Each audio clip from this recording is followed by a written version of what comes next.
Oke, jadi ini tugas minggu lalu ya. Jadi kita punya dipol. Jadi kalau dipolnya seperti ini, arahnya ke situ ya. Jadi ini arah dipolnya P seperti itu ya.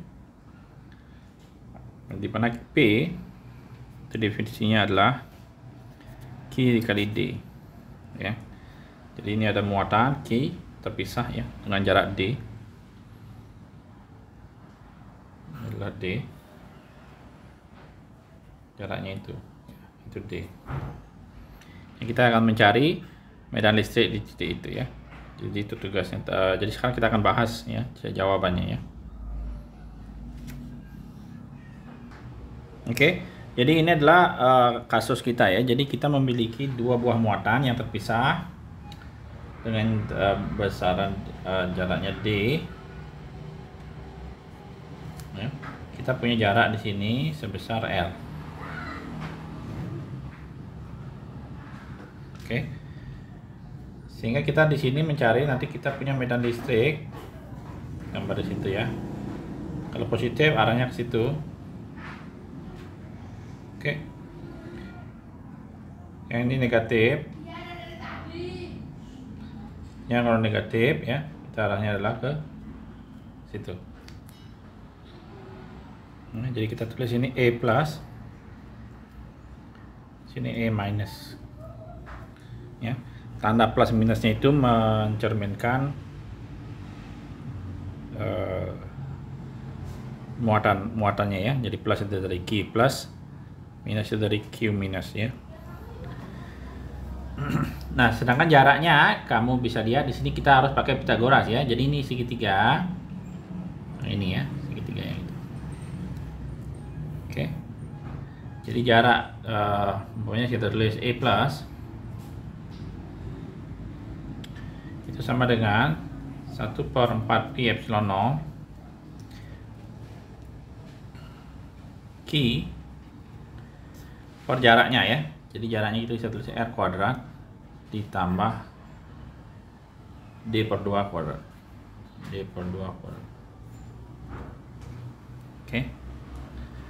Jadi ini yang pertama ya. Terus E minus juga sama ya. 1/4 pi epsilon 0 Q per R kuadrat plus D per 2 kuadrat ya. Karena dalam hal ini jaraknya sama ya. Tapi kamu bisa lihat ini ada arahnya ya. Jadi kalau saya tulis ini ada sudutnya seperti itu. Oke, sudutnya itu sama dengan sudut yang di sini ya. Jadi dua komponen ini kita bisa bagi menjadi dua, yaitu E plus yang ke arah X ya, E minus plus yang ke arah Y. Terus yang ini juga bisa bagi dua ya, E plus yang ke arah X jadi E minus yang ke arah Y. Jadi kita anggap umpamanya ke situ X, ke situ Y. Sehingga kamu bisa lihat untuk yang ke arah X karena besarnya sama tetapi arahnya berlawanan, maka dia akan membatalkan ya. Jadi kita bisa lihat dari inspeksi ya, dari gambarnya itu. Jadi E plus X sama dengan E minus X ya. Sehingga EX total itu sama dengan 0 ya. Jadi tidak ada EX ya. Sedangkan EY itu beda ininya ya. Jadi EY, E plus Y itu sama dengan E plus. Kalau arahnya ke sini nyari ke arah Y itu ke bawah ya. Jadi itu adalah dikali dengan sinus ya. Sin tetanya ya. Jadi kita anggap ini sudut ini sudutnya theta. Nah, ini ternyata sama dengan E minus Y ya. Jadi kamu bisa lihat arahnya ke sini, ke bawah. Oke. Sehingga E totalnya itu sama dengan EY total itu sama dengan E plus Y ditambah E minus Y ya. Nilainya sama. Jadi itu sama dengan 2 sin theta dikali E plus. Oke. Nah, berapa nilai sin theta? Jadi kamu bisa lihat itu segitiganya ya. Jadi segitiganya adalah di sini D per 2. Ini panjangnya adalah R. Ini theta. Oke. Jadi sin theta D per 2 per akar R kuadrat ditambah D per 2 kuadrat. Seperti itu. Oke. Jadi itu jawabannya. Jadi kita tinggal masukkan nilainya dan kita akan dapatkan sebagai berikut. Jadi kita lanjutkan. Jadi kita dapat EY 2 ya dikali E-nya itu ya. 1 per 4pi epsilon 0 kali Q per R kuadrat plus D per 2 kuadrat ya. Dikali sin theta ya. Jadi ini ada D per 2 per akar R kuadrat plus D per 2 kuadrat ya. Jadi exactnya kita akan dapatkan nilainya seperti berikut ya. Jadi duanya ini mengcancel, jadi kita dapat 1 per 4pi epsilon 0 I kali D per R kuadrat plus D per 2 kuadrat tentunya ya. Ini pangkat 3 per 2 ya. Seperti itu. Dan ini adalah sama dengan P ya, itu momen dipole atau dipole moment. Sehingga kita dapat jawabannya adalah 1 per 4pi epsilon 0 P per, nah ini kita bisa aproksimasi, kita anggap D yang kecil, kita langkahkan, kita dapat R pangkat 3. Jadi sama dengan sebelumnya ya. Jadi dia tergantung sama 1 per R pangkat 3. Cuma arahnya berbeda ya. Kalau dia arah ke situ, pokoknya di sini, berarti di sini kalau kita gambar medan listriknya ya. Ini dipole P. Medan listriknya di sini adalah arahnya ke situ. Jadi ini medan listrik E. Oke. Jadi ini EY. Sedangkan kemarin kita sudah dapat kalau dipolnya seperti ini, maka medan listriknya di sini akan arahnya ke situ. Jadi E-nya seperti itu. Oke. Jadi kira-kira kita bisa bayangkan ya. Jadi secara total kalau kita punya arahnya ke situ, jadi medan listriknya di sini adalah ke situ ya. Tentunya di sini juga balik ke situ ya. Sini adalah ke bawah ya. Seperti ini. Ya, jadi kamu bisa bayangkan dia muter ke bawah, habis itu balik lagi. Oke. Jadi di sini kira-kira arahnya ke situ ya. Seterusnya ya. Sampai dia balik lagi sampai ke sini dan seterusnya kembali lagi. Jadi seperti itu perubahannya ya.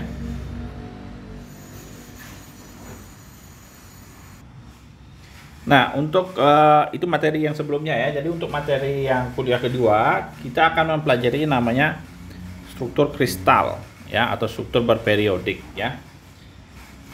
Jadi sifat material kemarin kita sudah bahas, itu dia berbeda-beda berdasarkan karena apa namanya, elektron valensi ya, karena ada perbedaan atom dan perbedaan jumlah elektron valensi ya.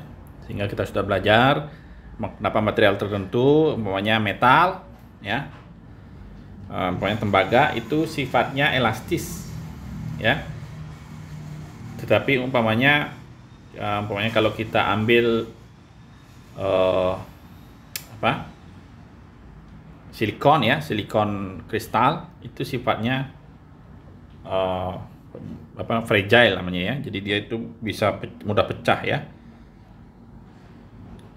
Tetapi kalau kita bisa lihat umpamanya contohnya atom karbon ya. Jadi atom karbon.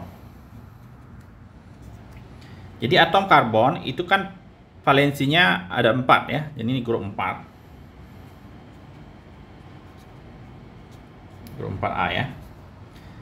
Nah, untuk atom karbon itu tentunya sifat kimianya kita tahu ya, jadi dia bisa membentuk ikatan apa namanya?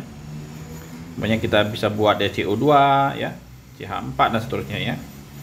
Tetapi kalau karbonnya sendiri ya, kalau kamu bisa karbon murni itu dia bisa membentuk umpamanya yang sederhana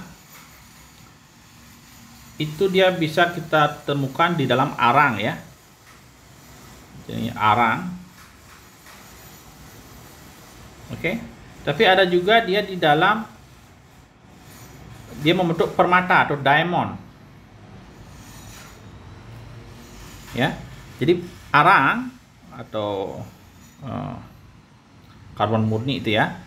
Ini dua-duanya karbon murni ya. Jadi tidak ada kandungan yang lain karbon murni.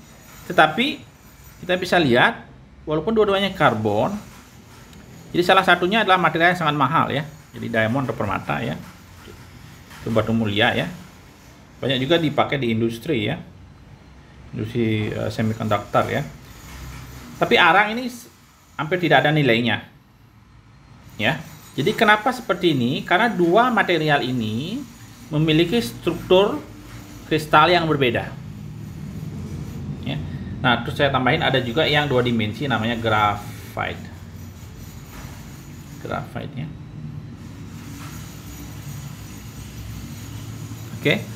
Arang ini kamu bisa isi pensil juga ya, isi pensil. Nah, itu apa namanya? Utamanya karbon ya atau arang. Ya, kenapa mereka ini memiliki sifat yang berbeda-beda? Karena susunan atomnya berbeda-beda ya, walaupun atomnya sama. Ya.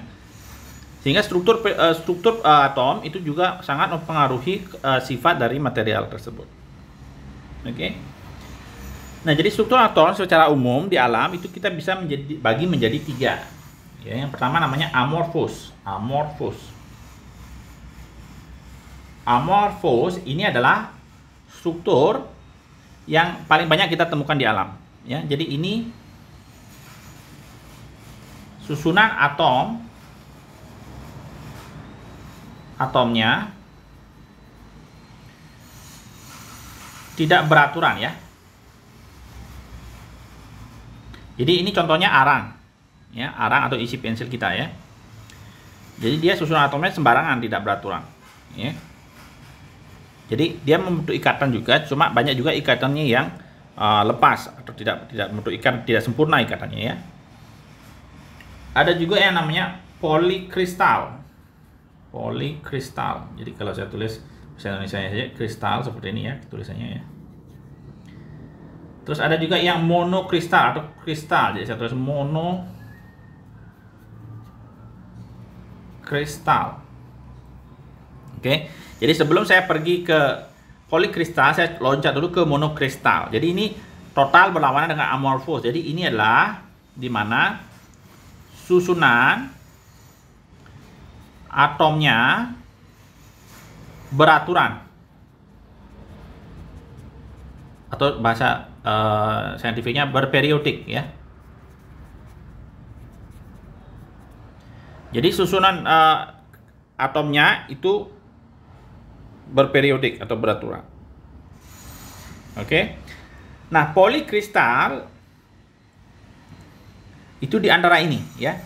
Jadi dia ada memiliki yang namanya kalau secara luas atau secara skala besar dia tidak memiliki susunan yang beraturan.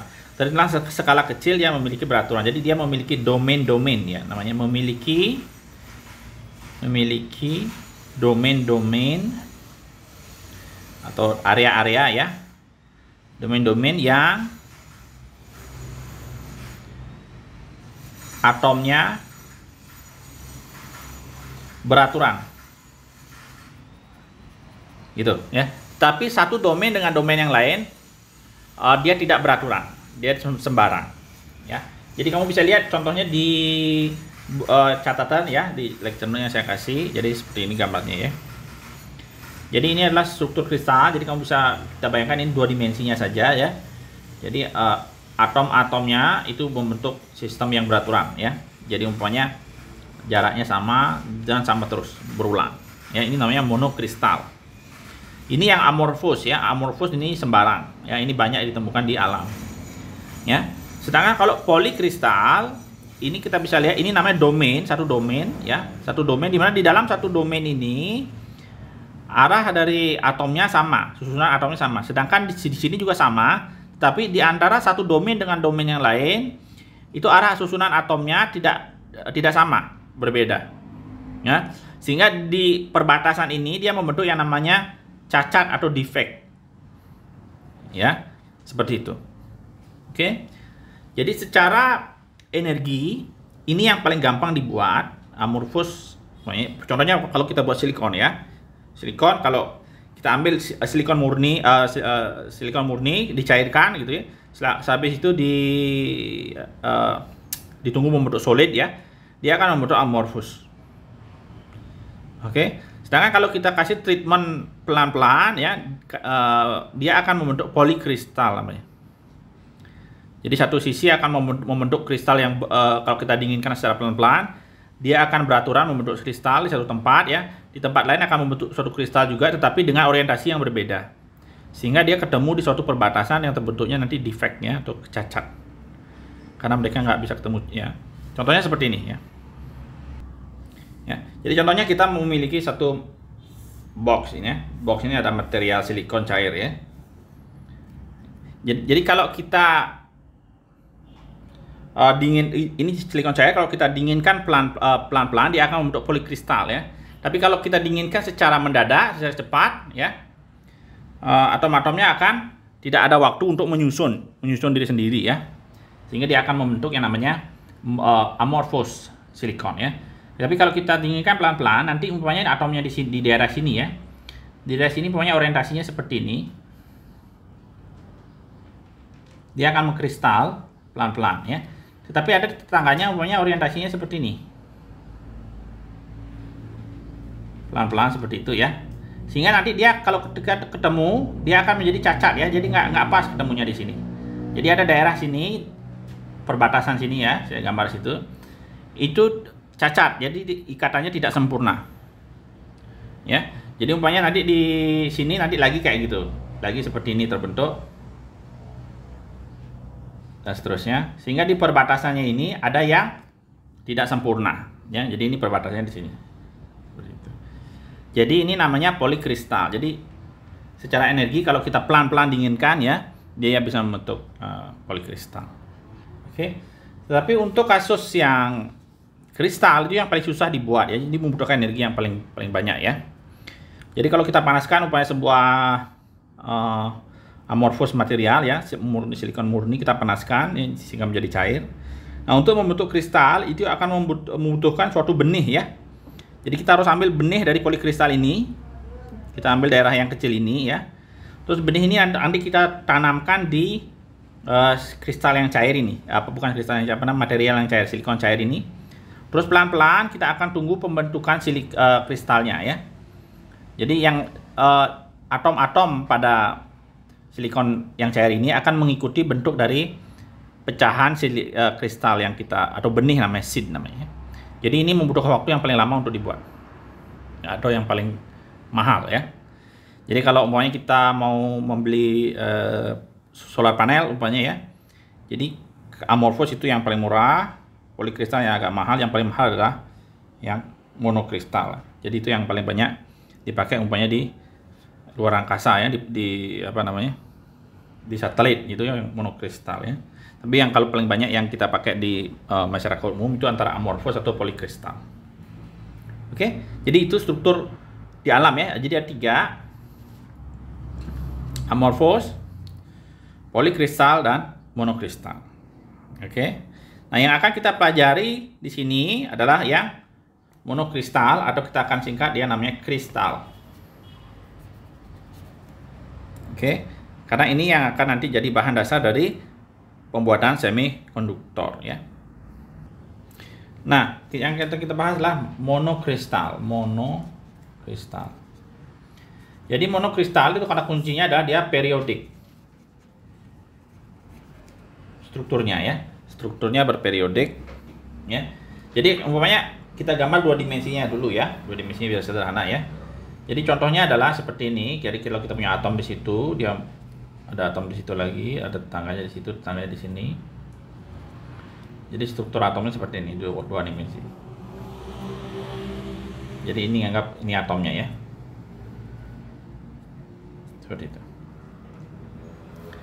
Nah, kamu bisa lihat di sini kita bisa mengambil yang namanya struktur yang paling kecil, yang namanya unit cell. Unit cell ya, atau unit cell sebenarnya ya. Unit cell itu adalah satuan terkecil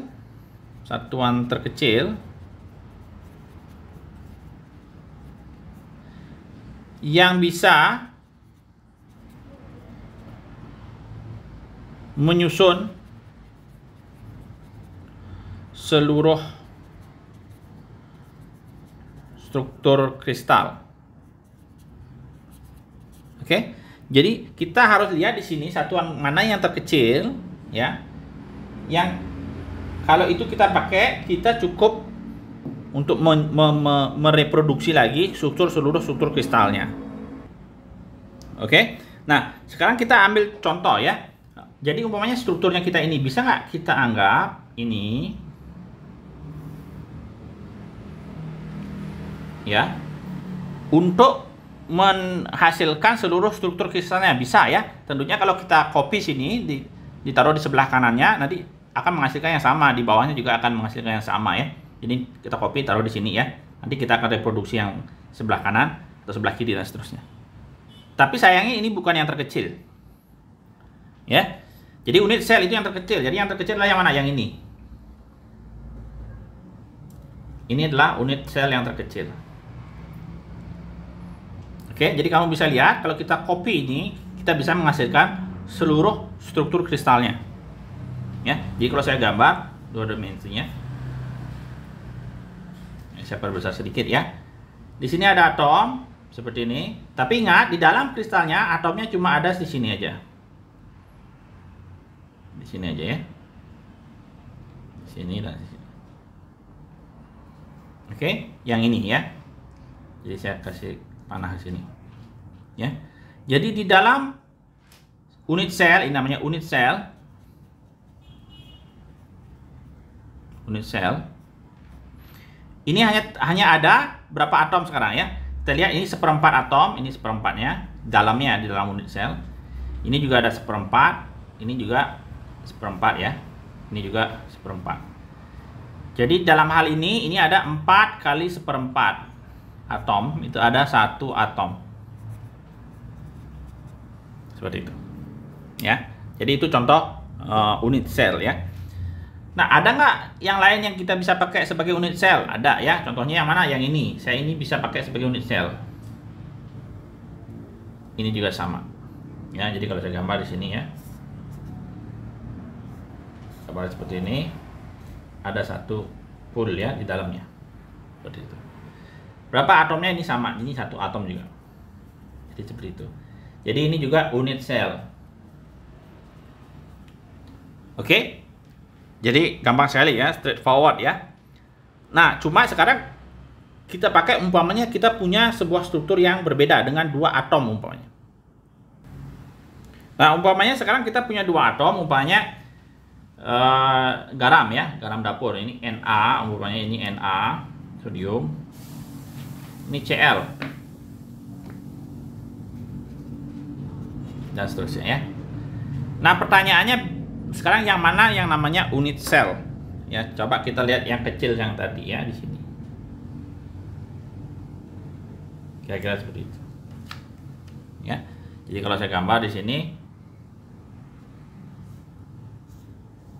seperti itu ya. Jadi di sini ada Na, di sini ada Na. Di sini ada Cl, di sini ada Cl. Ya. Pertanyaannya, apakah ini bisa kita pakai untuk menghasilkan seluruh struktur kristal ya? Jadi, semuanya saya copy di kanan. Jadi kamu bisa lihat tidak bisa. Ya.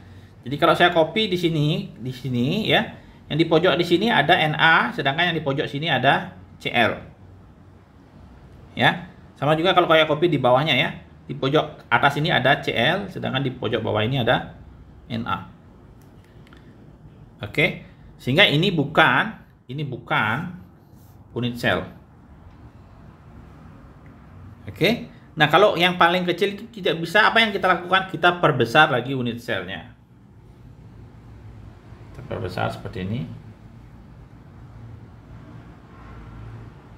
seperti itu.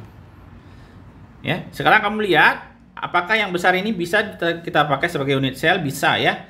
Karena kalau kita copy yang ini ke kanan, nanti di sini pojok sini juga akan menjadi Na. Di sini juga Na, di sini juga Na. Ya, sama juga kalau saya copy ke bawah, pojok atas ini adalah Na, di pojok bawah sini adalah Na, dan seperti itu.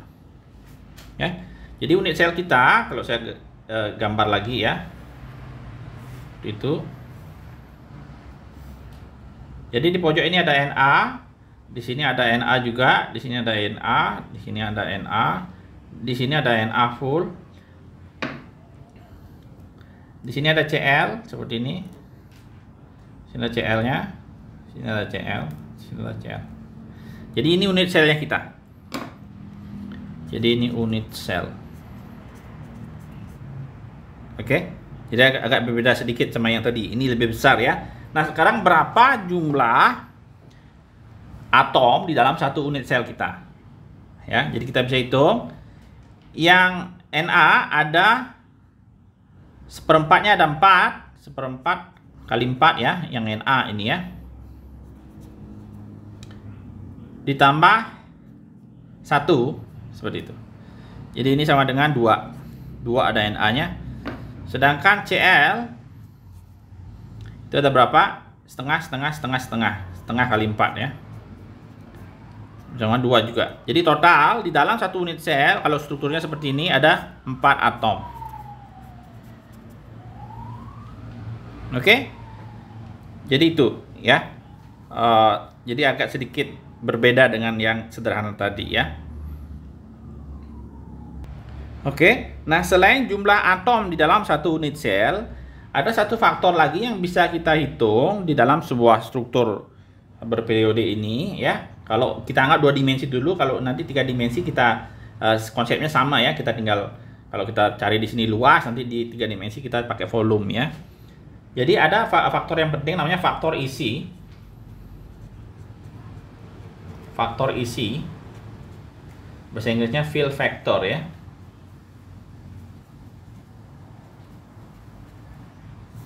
Fill factor atau faktor isi ya. Jadi faktor isi ini definisinya adalah rasio antara